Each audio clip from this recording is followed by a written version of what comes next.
Moonlighting comics.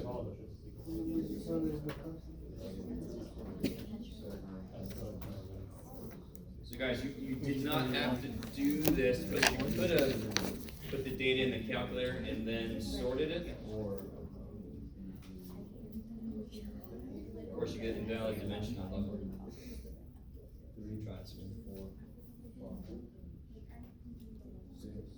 Try it. What are you talking about? Oh, that's funny. Here's a good thing. I like that this happened because I helped somebody else out earlier. What I didn't notice is somebody had deleted list 1 in this calculator. So do you see how I'm at list 2? Right? So anytime you notice your lists look weird, you're missing something, it's stat setup editor. You can try this again. Stat setup editor. Now if I go back in, my list 1 is back. And then all I have to do is say list 1 equals list 2 and all my data goes over to list 1. You guys with me? Again, you might never have to do what I just did. What I just did is a little weird, but what you do if things get weird. So now if I sort list 1, that'll make everything kind of easier on this problem, right? Let me just delete this. There we go. All right, so let me catch up to you guys. So, level 2.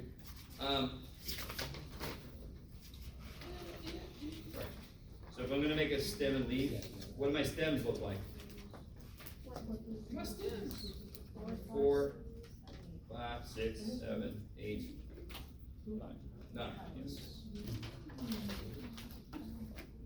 Right. So what'd you get for 4? You got 6, 7, 5, 0, 3, 3, 11, 6, 0, 2, 3, 6, 8, 9, 3.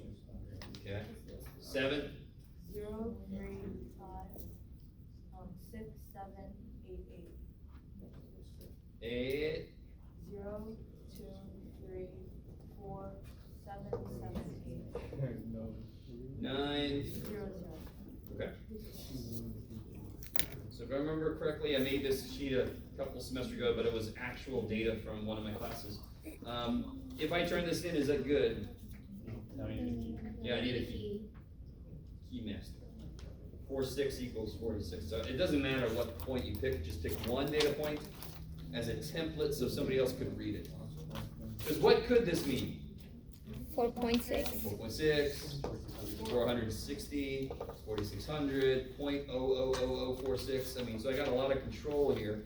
This stem and leaf could mean a lot of different sets of data, depending on what the key says. Kick ass. So here's what sucks for me. I've done this. Some of you guys use, how many of you guys use 5 classes? Anybody? Anybody use 5 classes? How many of you guys use 6 classes? Good. How many of you guys don't like to raise your hand for anything? Okay, good. All right, my other class had people raise their hand, I'm like, pure gospel. Okay. So I'm going to do it both ways. So it's high minus, what was it? No, high was 90, low was 46 divided by, if I do 5, I'm going to get 8.8, right? Yeah. Then I can round that up to 9. If I do 6 classes, what is that? 7.3, and I round it up to 8. So either you had a class width of 9 or a class width of 8, right? Okay. So everybody with me so far? This is an example of a formula you have to memorize. It's not going to be on the formula sheet for the test. It's low divided by number of classes. Low.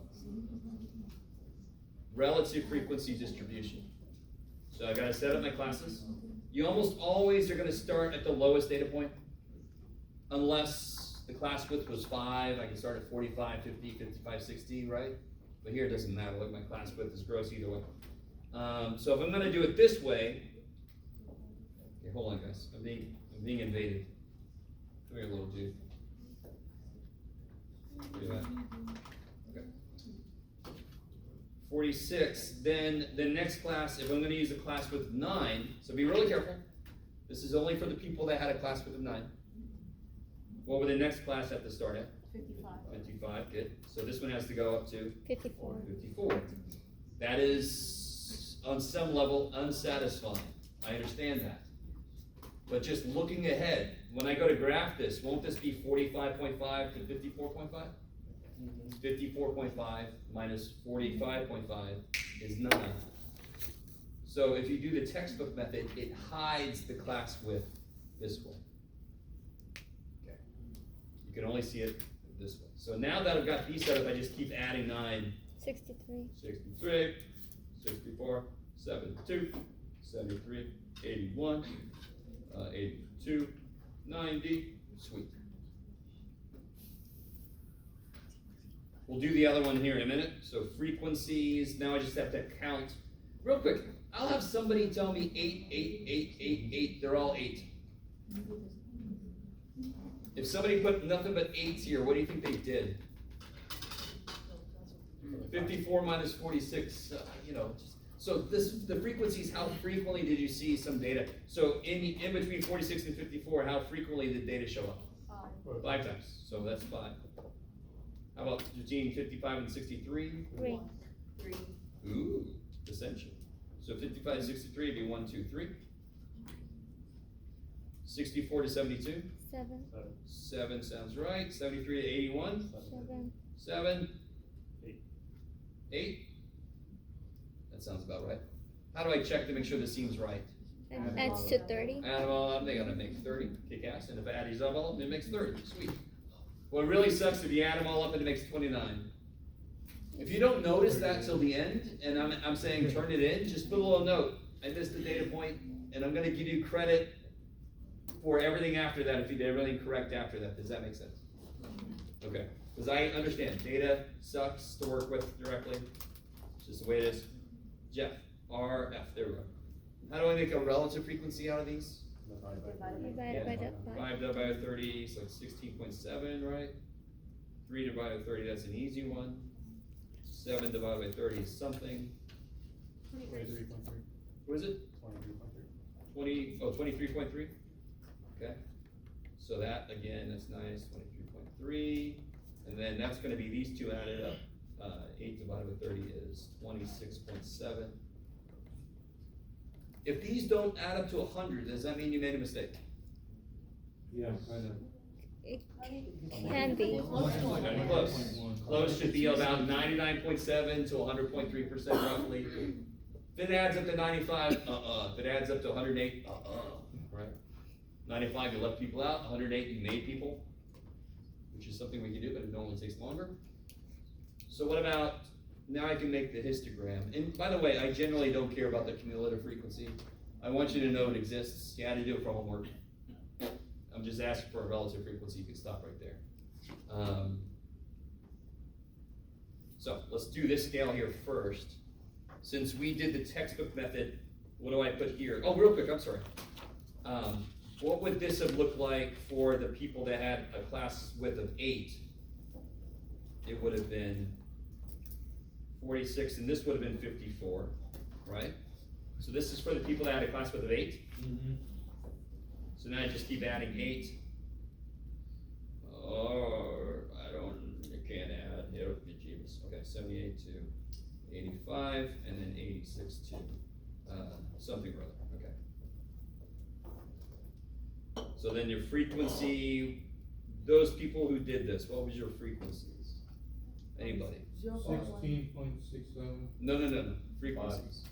5? Oh, 1, 8, 5, 6, 5. Look at that. Kick ass in stereo. And then you would just divide, you get your relative frequencies, right? Mm-hmm. So this would have been 16.7, thank you. This would have been 3.3. 3.3. 26.7. 16.7. 20. 16.7. 20? Yeah. Yes. Gotcha. Okay. You guys with me? I'm only gonna draw one histogram, but that's the way it goes. So that's what that would look like if you used a class width of 8. Okay. So for this guy, what would the scale look like?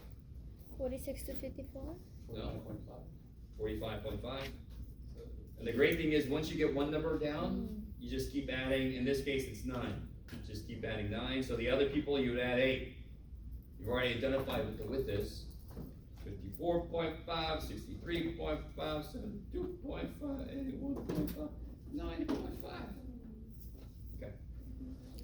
Can you ever put the range instead? If you use the inequality method, then you can have whole numbers here. Otherwise, no. So that's the trade-off. If you do the textbook method here, you gotta do the textbook method here. If you do the inequality method that I showed you guys, these can be nice whole numbers, but you just have to be cool with inequalities and x's. So if you do the inequality method, this first class would have looked like this. Yeah. And then I would have had a 46 here and a 55 there. Yeah. Yeah. So if you like this method, do it.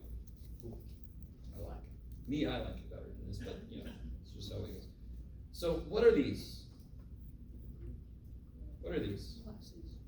No, come on. What are they? No, no. Number. What are they? What are they? What are those? Oh, people. Grades. What grades? Quiz. Quiz 1 grade. 1 grades. Okay, cool. So label your axes, right? Remember that one problem with the acme and whatever, and it said what this shit's wrong with this and how do you fix it? Well, one thing is the labeling, right? Another thing is the scale. This axis, how far do we need to go up? 30, good. So I can fit this guy in, right? So maybe 5, 10, 15, 20, 25, 30. Okay. And then you just put RF for relative frequency, right? So make sure you label your axes. How tall is that first bar gonna be? About 16. Yeah, about 16, almost 17. Next bar is gonna go to 10. Next bar, yeah, 23.3. And then another 23.3, roughly. Maybe put a little more on there. And then 26.7. So you can tell, I made that a little too tall, too bad. All right. Very quickly you can tell, is this loose, is this even roughly normal? Hell no. It's not symmetric, the highest peak is not in the middle, right? Okay. So any questions about this? Just to remind you guys, this was an actual quiz that I gave before. This is exactly the kind of questions you would have seen. What goes into creating a box plot? High, low. Yeah, what's it called? IQ. Find number summary, I love it. So I need the lowest data point, which of course was 46, Q1, Q2, Q3, and the highest data point. 90. How do I figure out Q1? What's the 2 steps? Multiply 25% of 30, which is? 7.5. What does that mean? 8. So the 8th number is the answer. What's the 8th number? 63, kick ass. Let me stop for a minute. Is this familiar to everybody? Mm-hmm. It's been a while. 71.5. Q2 is gonna be 50% of 30, which is 15. I got a whole number, so what does that mean? Average 15. Average the 15th and 16th. And I think it was 70 and 73. Is that the 15th and 16th? Yeah, 71.5. 70 and 73, so I get 71.5, cool. Now you could do 75% of 30 here and do all the same stuff, but my shortcut is, if I went 8 in from the bottom, I'm gonna go 8 in from the top to get Q3, because they should be symmetric. So it's a shortcut. 1, 2, 3, 4, 5, 6, 7, 8, so I get 82. Mm-hmm. Little ant dude. Hey, little ant dude. No, oh my god. I'm sorry, little ant dude. Alright. Fly, be free. Okay. So real quick, just to remind you guys, I've got the data here in the calculator. How do I check this? How do I check this? Edit. Stat, Cal. calc, Bar 1. 1 bar stats, list 1, All the way. scroll down. Let's see. 46, 63, 71.5, 82, 90. Kick ass, right? Okay, I love it. And I always get somebody's like, why did I do all this work when I get it from the calculator? And I say, this isn't, do you know how to push buttons class? This is beautiful because you can check your work. It's awesome. But this is not you working at all, right? Okay. You're like, well, I pushed a lot of buttons now. So. And then to make the actual box plot, I need to set up a scale. The biggest mistake people make on a box plot is they make some weird ass scale. Your scale's gotta be consistent. So maybe I'll start at 45, and I gotta get up to 90. So we go by 10s, 55, 65, 75, 85, 95. Is that cool? And now I got a place for everybody. So place for us, so 46. You with me? 63. 71.5. 82. 90. Box whiskers.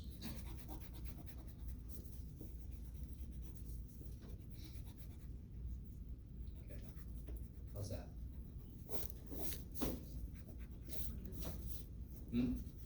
Wonderful? Okay. Wunderbar. Huh? Do that box plot again, just like write it out again. Okay, so how do you like pick the intervals between, is this? So I set up a scale so that every one of these numbers had a place to go. Like That's you all. just choose the scale like. So 46 to 90, so I went 45 to 95 by 10s. You can set your own scale. It's gotta be consistent. Okay. The biggest mistake people make is they just write these numbers down, in which case you have an inconsistent scale, in which case I can't trust your picture. Yes? Can I see your histogram one more time, please? I guess so. Okay, cool, thanks. Now, who did class width of 8? Anybody willing to share their picture? I know it's a big ask. Yeah? A few people are. Can I just borrow? Oh, yeah, that looks about right. So everybody who's a class width of 8, did you get a picture that looks something like this? Yes. Love it. Do you see how a little bit of a change in class width made for a very different, right? You with me? So neither one of us, neither group was trying to like skew the data at all, but a very slight change in choices leads to a very different look. Are you with me? So if you're going to compare multiple samples, you want to use the same idea across all to make the comparison accurate and fair. Okay, maybe. So you put a little window here, a little dude. Alright, so a little pretty artwork for you. Oh, no.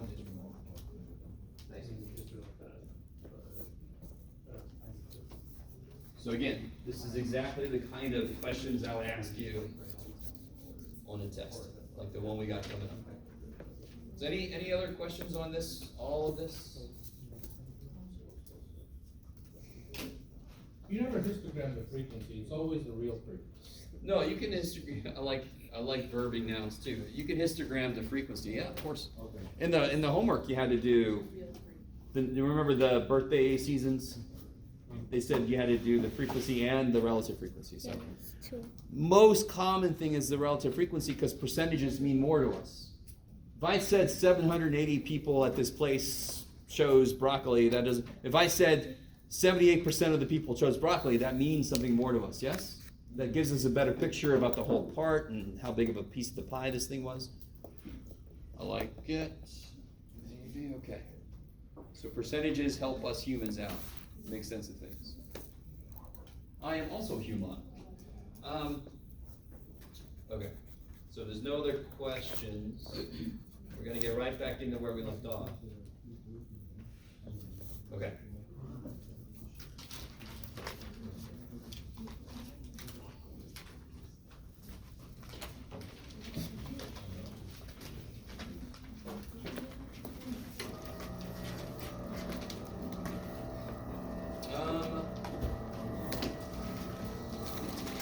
So what I've got, this is funny, I'm gonna need to get soon.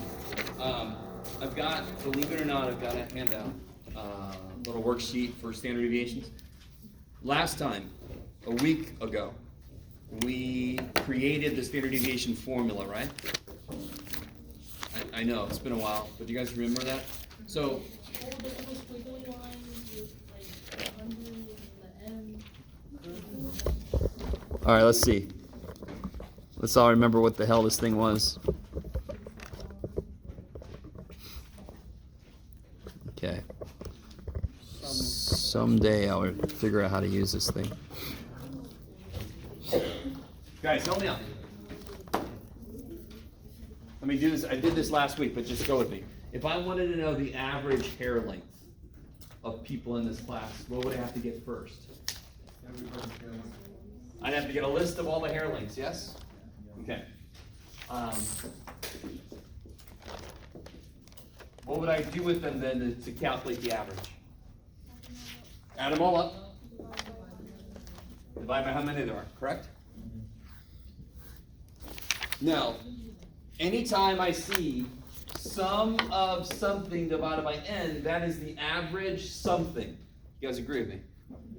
That's what that, because what do I, how do I find the average? Add them all up, divide by them, they are. So whenever I see that, that means the average blank, whatever the shit's inside. We define spread in a very specific way, but it kind of makes sense. And again, we have to, because it was what was decided on way back when. We weren't around, so we couldn't really tell them, no, let's not do that. We define spread to be the average distance that every data point gets away from the middle, from the mean. Everybody with me? So if I want to average the distance from the mean to the data points, I need a list of distances from the mean to the data points, right? Or does that make sense? To find the average hair length, I need a list of hair lengths. To find the average age, I need a list of ages, right? So if I do this, there's a problem. Do you guys remember the problem? If I do x minus mu, I'm going to have equal amounts negative and positive. They always add up to be 0. So we do square to kill the negatives, which means we eventually have to square root to kill the square, right? This sounds like the woman that swallowed a fly and so forth. Anyway, so if we square, we got a square root. And this will create our standard deviation. Okay. So that's basically the lecture we did last time in like a minute or so. Now, this is obviously, is this for a population or a sample? Population. How do you know it's a population? Because if you were doing a sample, it'd be everything, it'd be the sum of x minus mu over this thing. What's that symbol? Mu. Mu, good, that's the letter. What's the symbol represent in statistics? Population mean. Population mean. This is population standard deviation. How do we know? The Greek. So in the early part of this class, when I see a Greek letter, that means population. It's not going to hold forever, no. Eventually we kind of let that go. So everybody with me? I am getting to what I think your point is. You're not with me? No. What was the symbol for population mean? Mu. What's the symbol for sample mean? X bar. Sigma is the symbol for population standard deviation. S is a symbol for sample standard deviation. Yeah, like it? Okay. So here's the thing. Okay, stay with me. Stay with me. Is everybody with me now? When I see sum of something divided by n, that's an average. This is an average square distance, and then I square root. I get a rough estimate of the average distance. Is everybody with me? And doesn't it make sense? The spread of the data, if I say the average distance, all the data points are away from the mean. If that number was small, wouldn't the data be really tight? If the number's big, wouldn't they kind of get further away from the mean and be spread out? So it makes sense that definition captures what we want spread to tell us. Do you guys agree? Could it have been a little different? Yeah. But that's what it is. That's what everybody back in the day decided on. And there's other reasons why we do this. It works better later too. Okay. So everybody's sort of with me. Now here's the problem. Okay. That's good for a population. That's fantastic. There's going to be one little difference besides putting the other symbols in if I have a sample. So here's the problem. You guys all agree with me that an average age currently exists for all the people in this room? Yes? Yeah. Totally does. There's not somebody who's like all ages at once screwing up our meat, right? Now, if I picked a couple of rows at random, what do you think would be true? Do you think that if I picked a couple of rows and got an average age for them, would that be the same as the average age of everybody? No. I would put money on them being different, and I'm a teacher, so money don't average. Okay, you all with me? Is everybody with me? You really with me? Okay, now watch. If I take these two rows, for example, is it possible they could just be older than the average? Their average could be higher. Is that possible? Possible. Totally. Would their ages be closer to their own average or closer to the average of everybody? Their own, of course, because their average came from them. So if the average age of everybody in here right now is 25, and their average age is 27, their individual ages will be closer to 27 than they would be to 25. Does that make sense? Everybody with me? Okay. So here's the problem. When I go to calculate a sample standard deviation, it's going to be smaller than it really should be. Because I don't know the real mean, I have to use their mean. Let me stop for a minute. Does that make sense? What did you just say? They're all going to be closer to their own average age, correct? Won't their standard deviation therefore be smaller than it really should be? If they're closer to their own average age, the spread is less than it should be. You agree with me? So, do you all agree then that a quick way to solve that problem is to divide by a little less than this? If I divide by a little less, my answer gets, if I divide by less, does the answer get bigger or smaller? Bigger. If I divide by less, the answer gets bigger, correct? You guys with me? All right, so is that making sense so far? And again, everything I'm talking about right now is concept. It all builds into what we do. If I am making 0 sense, that sucks, but it's not the end of the world because we haven't gotten to what you're going to have to do yet. But I want you to see where this comes from. Second thing, so that's one thing on its own. It makes sense. We expect this for S, this should be smaller somehow, right? That's what we all just came to agreement. I love it. Everybody's looking at me like, what? Okay. Second thing that's going to seem disconnected, but let me get there. If I know that 3 numbers average to be 10,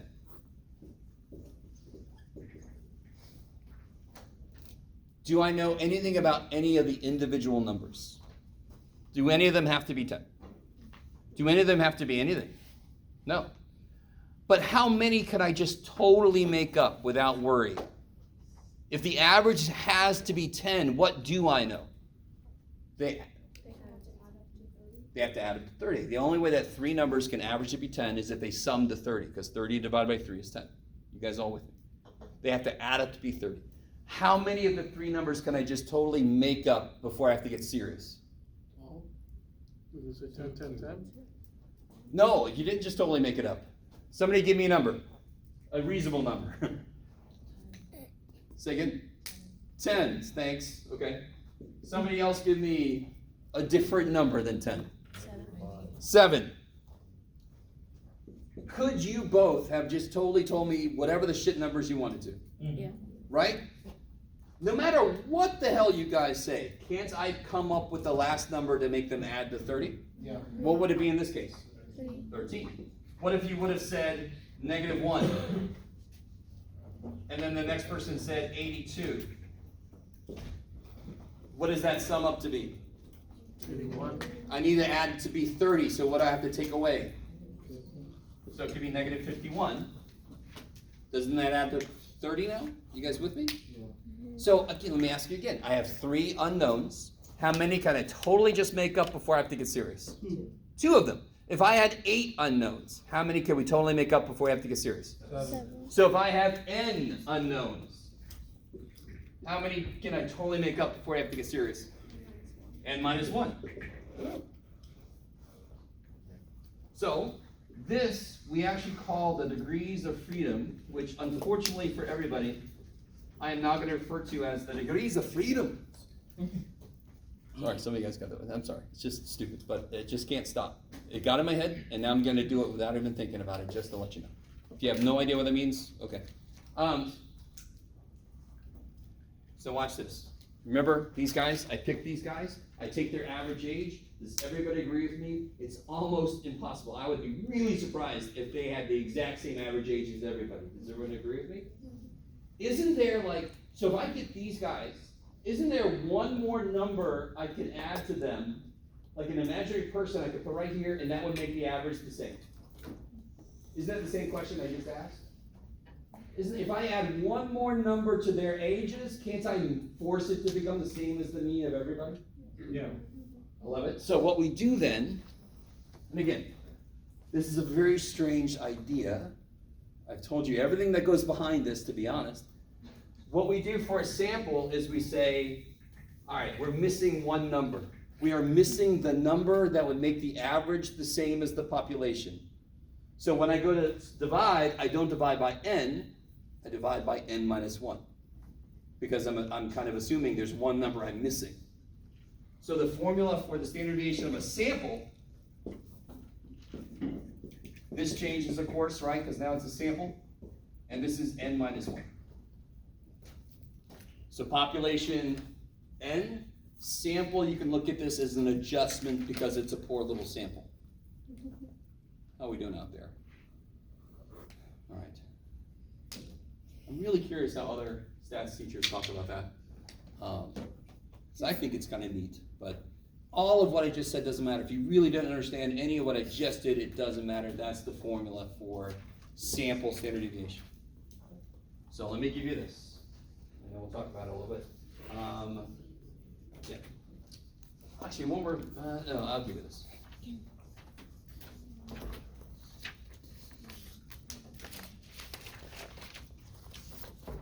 So one side of this is a completely worked out problem. And the other side I want you guys to do. But hang on, let's talk about one thing.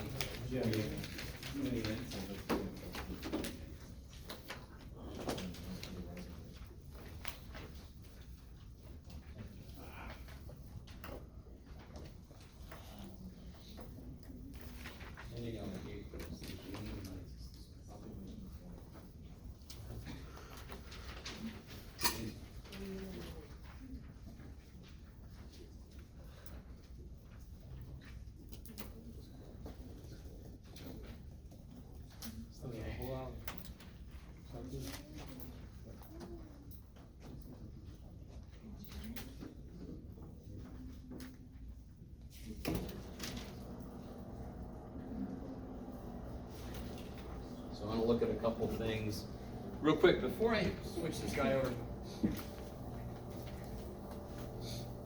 I have something that's going to seem unrelated, but you guys go with me for a second.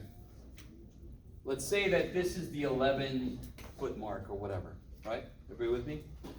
And I got to walk over to the, 29-foot mark, right? Pretend like that's actually the scale. Agree with me? And every step I take is 3 feet big, right? You with me? How many steps would it take to get over there? Like 4. How far do I have to go? 6 steps. 6 steps. How far do I have to go? How far do I have to go? From 11 to 29? 18. 18 feet, right? So you did 29 minus 11. How far you got to go? Divided by how big each step was, right? You guys with me? Yeah. This, in statistics, is the idea of how we measure distance between things in statistics. So let me tell you something. How would you measure the distance between people in this classroom? Would you use miles? No. Hell no. Why not? How do you know it's too big? You're like, because dude, we know how big a mile is. But what's the average distance from people are from the middle in this room? You'd say something on the order of feet, correct? So feet makes sense to use as a measure of distance. So I could get not a meter, say a yardstick, and I can kind of lay it down between people, and I can read the number of feet between people. You're with me? So I can tell distance between people in here in terms of feet, correct? What we do in data is we measure distance data points are in standard deviations. So the average distance somebody is from the middle is in the order of feet, right?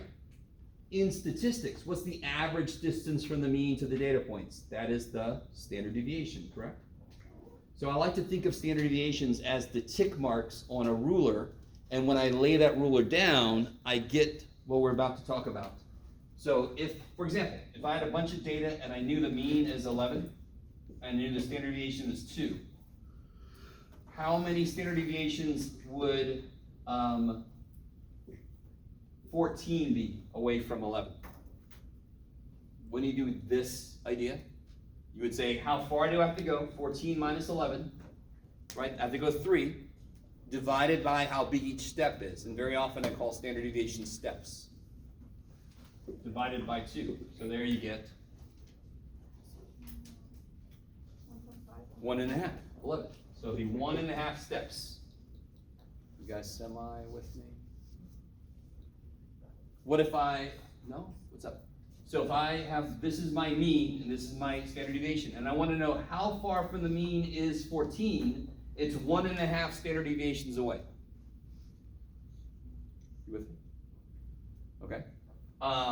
What about if I said x is 3? How many standard deviations away is 3? This would be 3 minus 11 divided by 2. Yeah, -4. So it's 4. The negative means something. The negative means down. So positive you go up, negative you go down. So on a test, if you're, let me give this guy a name. This is called the z-score. This is the z-score. It's the number of standard deviations from the mean to a data point. Let me say that again. The z-score, oh look at me, I'm talking slow. This is a definite note. The z-score is the number of standard deviations from the mean to a data point. It could be negative, that just means below average. So on a test, if you get a negative z-score, that means you got less than the average. The bigger negative it is, the worse you are, right? So the z-score is the what again? Z-score is the number of standard deviations from the mean to a data point. Just like, what was this 11 to 29? The number of steps from here to there. That's why the idea physically is the same idea we use here. How far do I have to go? Divided by how big each step is. I like it. So here's the trick. If I have some set of data, all right, I got data, I got all kinds of data, right? And I ask you, 30 and 31, are they close to each other? I wouldn't blame you. Well, what do you think? Are 30 and 31 close to each other? Yeah. Some of you guys, I love some of you guys are like, you're tricking me right now. Right? Because of course, the answer would normally be yes. But what if the standard deviation is 0.1? How many steps apart are those? 10. They're 10 freaking steps apart, right? Okay, maybe.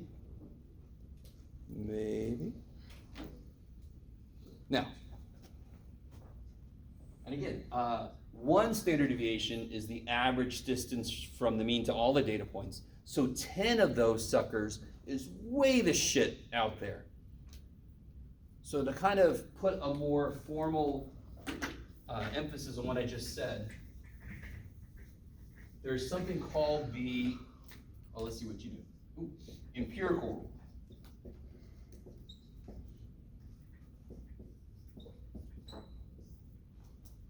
Okay, and this is gonna more formally break the normal curve down. So here's how every single normal distribution works in the universe. Okay. If I take the mean and I go up one step and down one step. So just to kind of give us numbers to work with. let's say that my mean is 40 and my standard deviation is 2. This would be 40, what would this be? 42. Beautiful, what would this be? 38. Kick ass. If I have a normal curve, within 1 standard deviation of the mean, there is 68% of the data.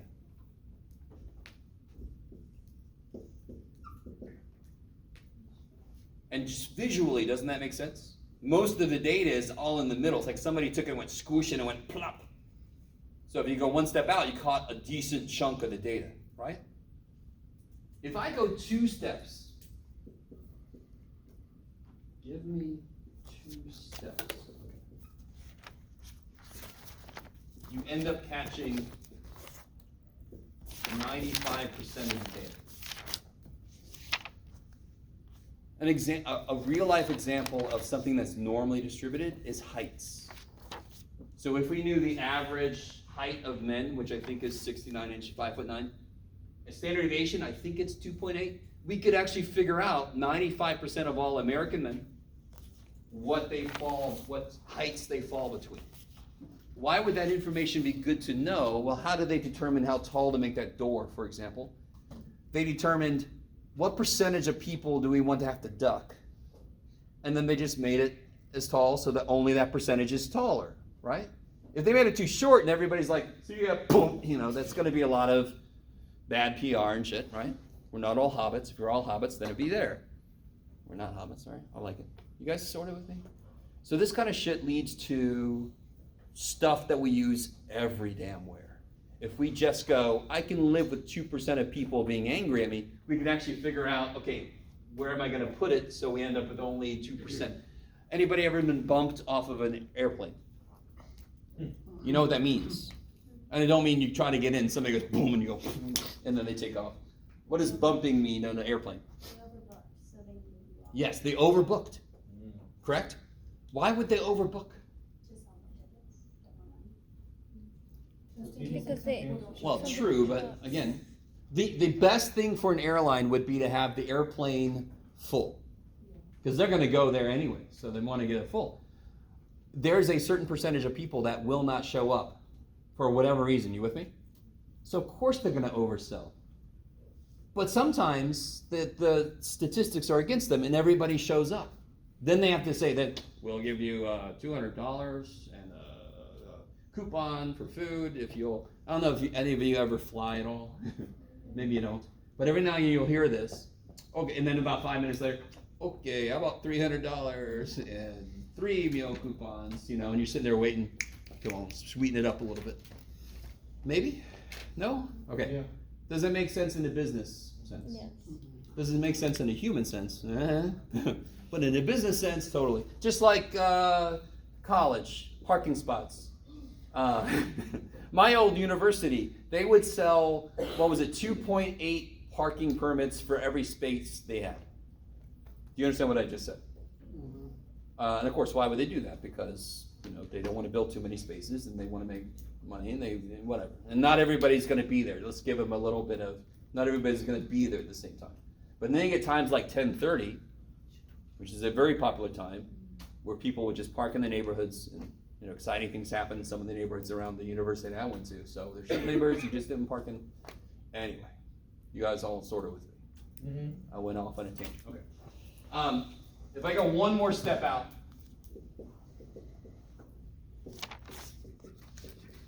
I actually end up catching 99.7% of the data. So that's why with heights, it would be really, really, really unusual to see somebody who's like 7'10", right? In fact, I'm not even sure the tallest person I think was 8 foot something. I can't remember. Yes. Okay, so those numbers like 25%, 60%, those aren't like fixed numbers. Right? They are fixed. Now, I will tell you this. It actually is 68.26%, and it isn't really exactly 95. So we kind of round it to make it easier to memorize because you guys have to memorize this. We all love you, Jeff. Okay. You're great, Jeff. Now people know, I love when I say that, and people are like, oh, now let me write that down. You're all like, all right, okay. Oh, yeah, we have that. Okay. By the way, real quick, if I, go ahead. The number Yes. Is that 3? Yeah, that's the 3, sorry. Okay, So going back to our numbers, what would this be? 40, 38, 36, 34, 44, 46. So if I said what percentage of people, if these are ages, are between 38 and 42, you would say 68%. Can somebody tell me what percentage of people are older than 44 in this group? Older than 44? 4%? No? What percent is in here? Oh, sorry. Indeed. What percent is out there? What percent is out there? 2.5. 2.5%. You guys see that? It's symmetric, so around the middle, things are cut in half. You guys all see that? Can you explain that again? Sure. Let's do another one. What percent is older than 42? I want to know what this is here. Right, older than 42. Well, here's 68%, correct? What percent is outside of 68? No. Here's 68. Focus on 68. What percentage is outside? 32%. So what's percentage on that side? 32? 16. There's 16% above 42. 32 or, oh, yeah, sorry. Yeah, 42 right there. All right, maybe. All right, I love this. I've had somebody shaking their head and going, like, this is not matching. Your face is not matching your head shaking, okay. Will tutoring people teach you this? Oh, what's up? Sorry. All right. Of course they will. Well, what's wrong? Let's see. I just need to take a step back. Watch this. You ready? Let's say the mean is 110 and the standard deviation is 7, right?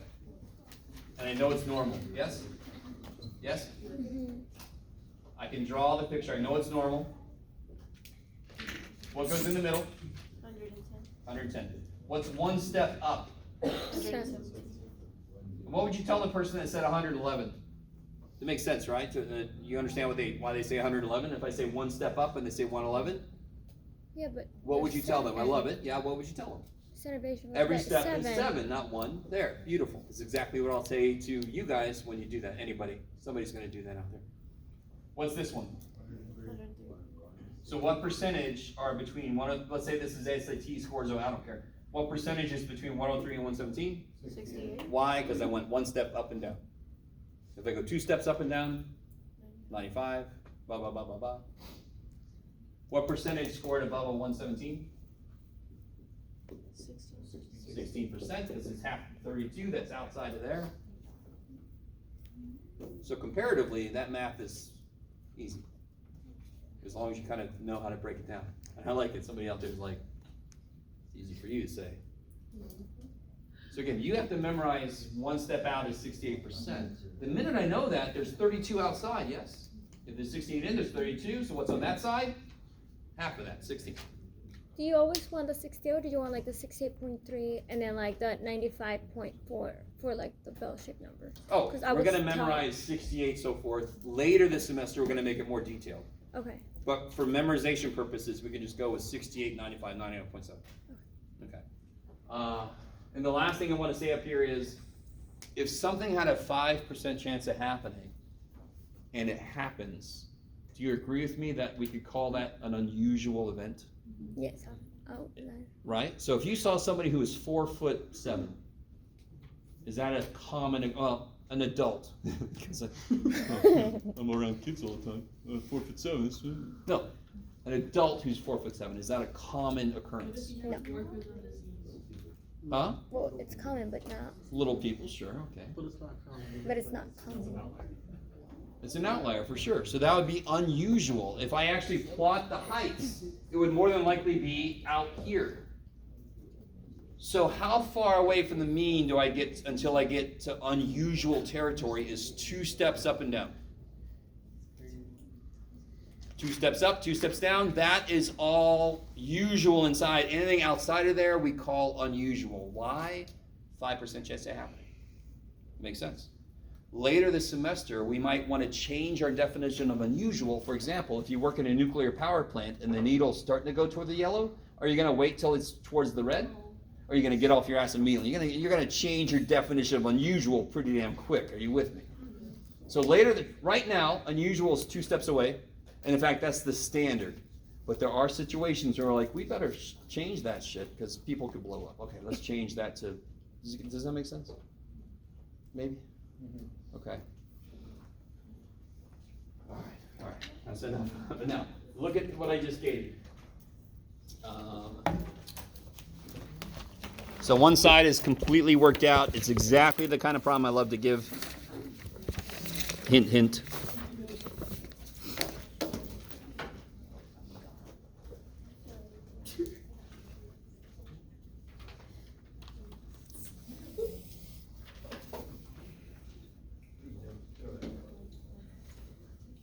All right, so we did this last time, right? And I actually gave you the commands about if you want to do this in the calculator, right? It's cost enough money, might as well get something out of it. You can build these tables. You remember doing these tables last time? You're like, did we exist last week? Okay. Right? So I show you how to put all this together. This is the z-score right there. Where'd it go? There it is. Alright, so that's the formula for the z-score. So if it comes out negative, it just means the data point you're looking at is below the mean. That makes sense? So in this case, 2 is not quite a full step below the mean. That's what negative 0.85 means. It's not quite a full step down. And then this last one is interesting. So part D is a concrete exploration of something related to the empirical rule. If I go 1 step up and 1 step down, if it was normal, I would expect to see 68% of the data, correct? Within 1 step, 68%. So we can actually do it concretely. Concretely? Sure, concretely. I can go up a step, down a step, and then just count how many data points I caught. In this example, I caught 2, 5, and 8, yes? 2, 5, and 8 all fall in there. Are you with me? 1 and 9 fall outside of there, yes? So I caught 3 out of 5 data points. I caught 60% of the data. That's a concrete example about this abstract idea of catching data. So not surprisingly, I want you guys to do this size.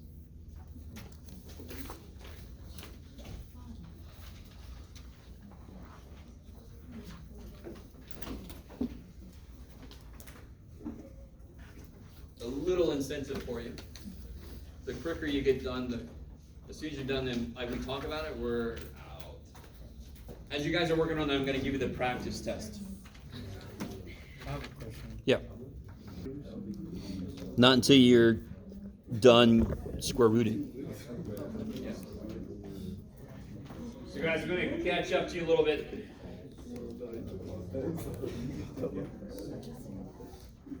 If you put it in your calculator, there's 2 good things that happen. So I put all the data in my calculator. I can go up to L2 and tell it that's L1 minus 6.5. Bam! Okay. Right? So I can just, the calculator is built on freaking computation, so it should be able to just eat up a bunch of subtractions. Then I want L3 to be L2 squared. I gotta square those so the negatives go away, right?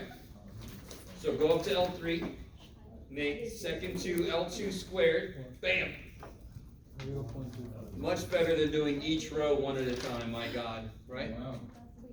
Again, that's why this sucker costs, well, not by itself. That's not worth $100 bucks. Just need that. It should be able to do at least that. Does it do the sum of each row?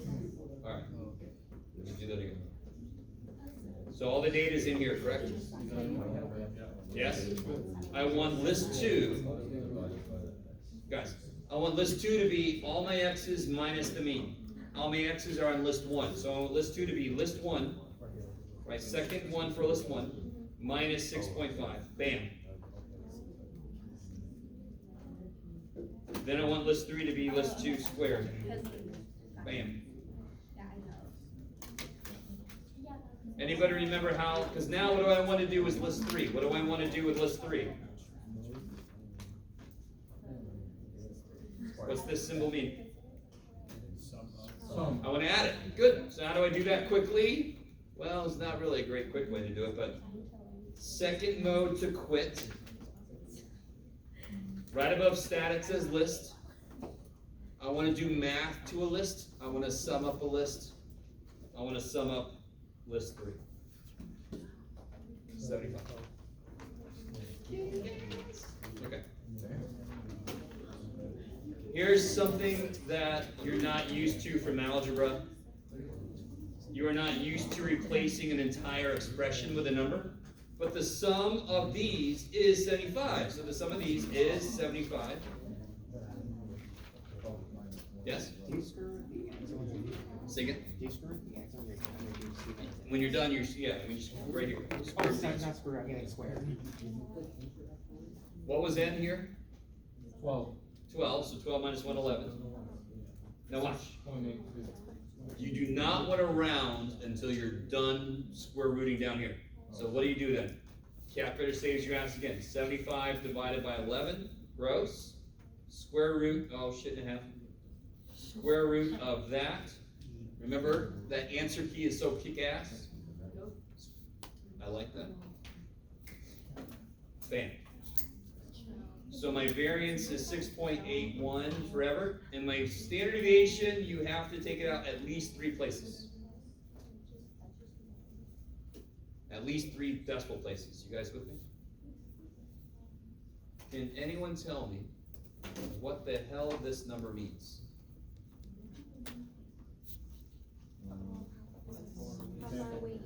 The steps. That'd be, Tells you the sigma, tells you standard deviation. What does it mean physically, conceptually?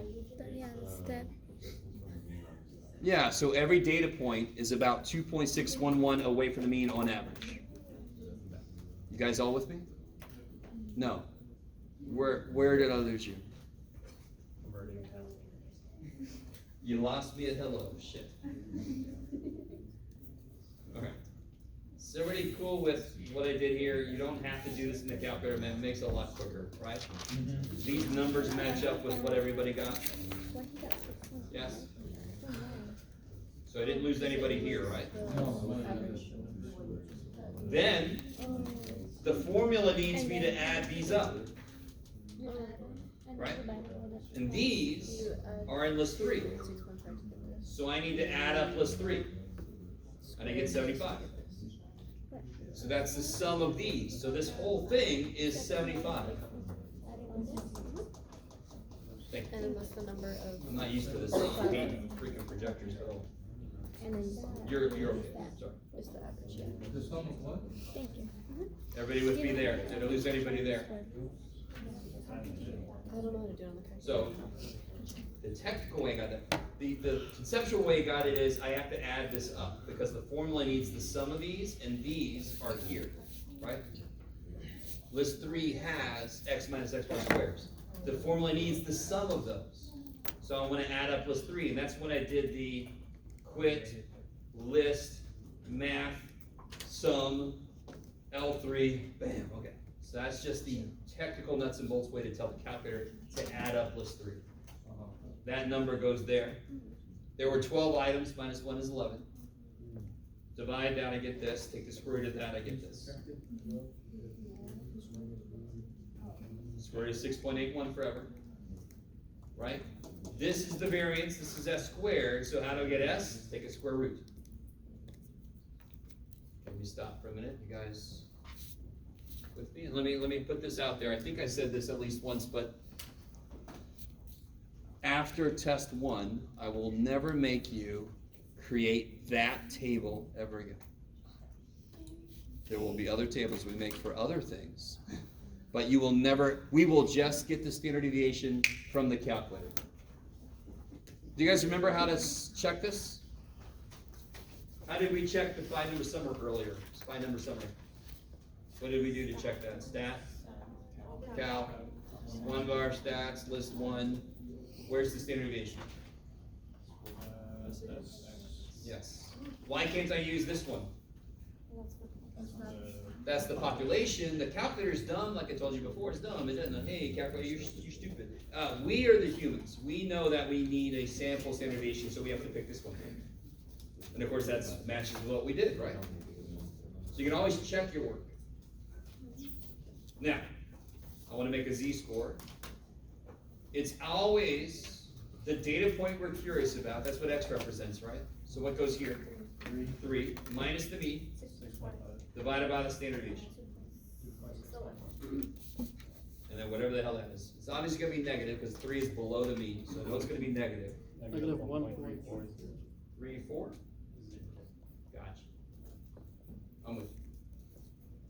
Pretty soon in our future, we're gonna have a chart of z-scores that we're gonna look up, and it's gonna go out to 2 decimal places. So in general, these are gonna go out 2 places, just because the chart goes out 2 places. I love you guys. You guys all with me? It'll be really easy to remember that, because when you go to the chart to look it up, you're like, oh, it's only 2 places, okay. What does this mean? Z-score of, What does that mean? And make it more specific. From the 3 mean to the data is point. 1.34, standard deviations below the mean, or away from the mean. I love it. You guys with me? So let me say this, I haven't said this yet. Every single test I give you, you ready? I'm gonna tell you a question that will be on every single test. You ready?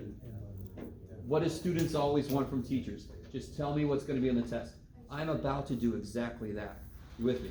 Are you with me? I still have, I swear to God, I don't think I've gotten above 60% of people getting this question right, and I'm about to tell you the question I'm gonna ask you. Are you guys with me? I'm gonna ask you, what does the z-score tell you? What? I'm gonna ask you, what does a z-score tell you? That's it. What does a z-score tell you? standard deviation of value. How many standard deviations from the mean The mean to the? data point. Okay. Okay. Are you guys gonna be my first 100%? Or at least give me above 70?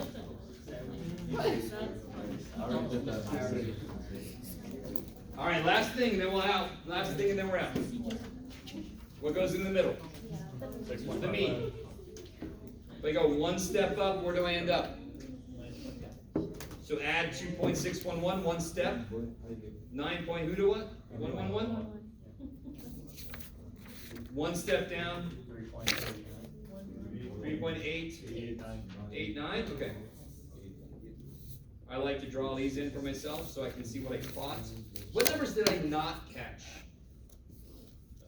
What's not in between these? 3. 2 and 3, right? Yeah. 2 and 3. And then, So these I did not catch. What else did I not catch? and then 10. 10 and 10. So how many? I didn't catch 4 data points, so that means I caught how many? 8. 8 out of how many? Which is what percent? 66.7%. Which is pretty close to 68. Wait, wouldn't it only be 1.4? Sorry? What? What? Wouldn't it Yeah, only? so you divide it by 3, right? So I caught 4, 5, 6, blah, blah, blah, blah, up to 9, correct? So I caught 8 data points out of 12. So I caught 66.7% of the data. Why is it 9.4? What's 1 step? 2.611. Okay. Standard deviation is how big the steps are. Yeah. So it should have caught 60%, right? No. If it was normal, if it was perfectly normal, it would have been 68. Right? 68%. Right? That's for perfectly normal. Okay. So it's not perfectly normal. Yeah, even if it caught 68, it might not be normal, it might just be a coincidence. But if it is normal, there will be 68% within 1 step. Why is this not normal? Because it isn't. It just isn't. Can you tell me real quick how you square root on the calculator? Should be keeping track Yes, good. That's my big pile of stuff to do. Thank you. Don't forget your various stuff, your IDs and your glasses.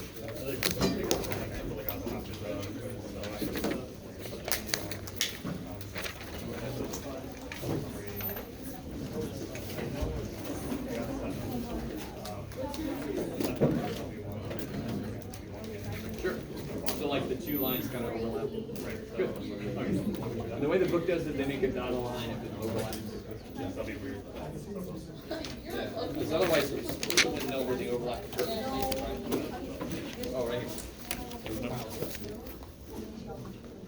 And there. Thank you. Somebody else still has a calculator, right? Okay. I'm sorry. Real quick, she had a. I just want to see how you do the square root from here. Sorry. You know how you do the square root for L3? So go to L3, go over and up, and tell it, it's the second 2 for L2, squared. Oh, do I have to press second again? Nope, just hit squared. Enter. Shebang. So I'm sorry, what's up? So the